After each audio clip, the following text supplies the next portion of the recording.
are giving a presentation to your business, to your colleagues at work. These tips apply all the way around.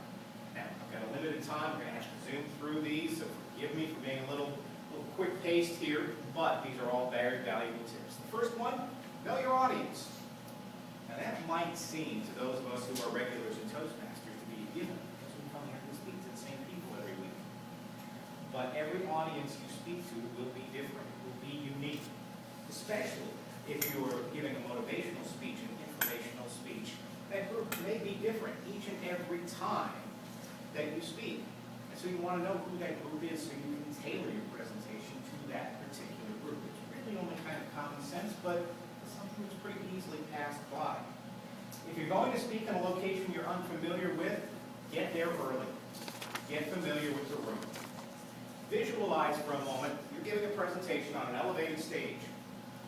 You've arrived at the last minute, and you go up and give your presentation, and all of a sudden you've got 500 pairs of eyes staring back at you in a room that you have barely even seen for more than about 60 seconds.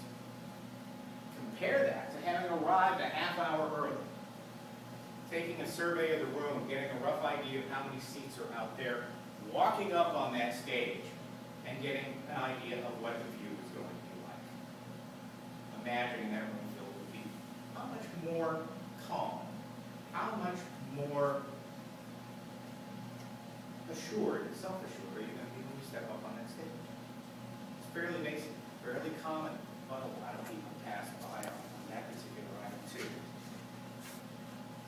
And then meet members of the audience beforehand. That's actually a really cool point that you can use during your presentation.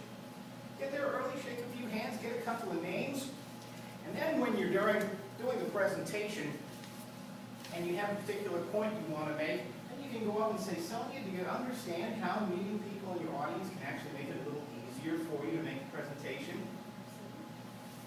You're relating to your audience even more by doing that. Just shake a few hands. You've got friends in the audience already by doing that. Telling a story is an amazingly powerful tool.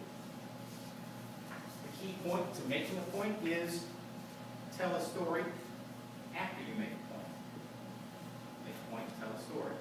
The idea being, you may be giving a fairly technical presentation or something that just is a concept that may be beyond that person's grasp, but if they get the story that you tell to support it, they get the idea.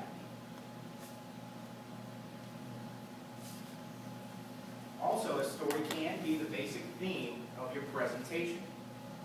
I have a particular presentation that I do that is actually about perseverance, never giving up. It's wrapped around the story of a great love from long ago. The two seem unrelated until I actually get to the end of the speech and make the point that it's truly about perseverance and never giving up on a goal. Perform. Now this one, some people think is a little silly. But naturally, most of us have enough fear that we will tend to kind of stand up here, maybe even engage in a fig leaf pose, or we put the hands in the pockets, or we fiddle with the hair, we do those nervous little things. So if you rehearse, if you practice, you will do a much better job. You're going to be more relaxed. You're going to know your material cold, and that's a very, very good thing to do. You don't ever want to read a speech. We'll talk about that in just a moment. Actually, Art referred to that in his presentation. But relate to your audience is another key factor. Making eye contact. You know, there are so many tips out there that people spread kind of by word of mouth that really don't quite work very well. You ever heard the one where, well, if you're nervous being in front of an audience, just look over their heads? Anybody ever heard that one before? Yeah. Okay. Well, you know, if I'm in front of an audience at Verizon Wireless Amphitheater and there's 15,000 people in front of me, folks in the front row might buy the idea that I'm looking over their heads. But in a room here with 30 people, who really thinks I'm speaking to you when I'm looking over you? And another one you've probably heard, that whole idea of, if you're nervous in front of the audience, imagine them all sitting in their underwear. Oh, yeah.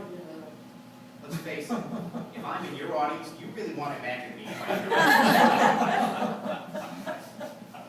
Relate to your audience. you should make some eye contact with them. Involve the audience, as I showed a little bit ago with Sonia, by asking her a question. Refer to people by name, once again, as I did with Sonia. Once again, involving that audience, relating to them one-on-one. Getting back to meeting people before you give the presentation, if you're not familiar with that particular audience. It relates to the audience, it gives you friends in the audience, you're making a personal connection. And your presentation will be that much better. People perceive it as that much better. You can stumble through it, but if that audience loves it, you did a great presentation, no matter what. Write it down word for word. This one's kind of important. A lot of people don't realize this. You should never read a speech, but you should always write it down word for word. For a couple of reasons. One key thing is to help with your timing. You can have a very good idea of how many words you can put in a speech within a given time frame by writing them all down. An easy way to gauge that, take a stopwatch. Get out a piece of copy from a book or a magazine, start that stopwatch and start reading. 60 seconds, stop. Count how many words you read. You now have a good idea of how many words you speak in a minute.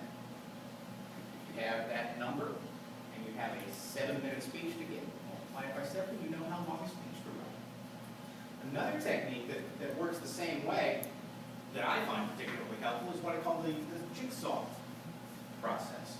When I have a certain topic I'm working on, I won't try and write it all out in order. Random thoughts come to mind, I'll write a paragraph. Another random thought, maybe disconnected from that, and I'll write a paragraph. Once I've done all of that, I'll literally cut out each of those paragraphs, arrange them like a jigsaw puzzle in order until I have a natural flow. And again, I know how long the speech is going to be. So write it down word for word. You'll find that's an extremely powerful tool. Now, don't use PowerPoint if you don't have to.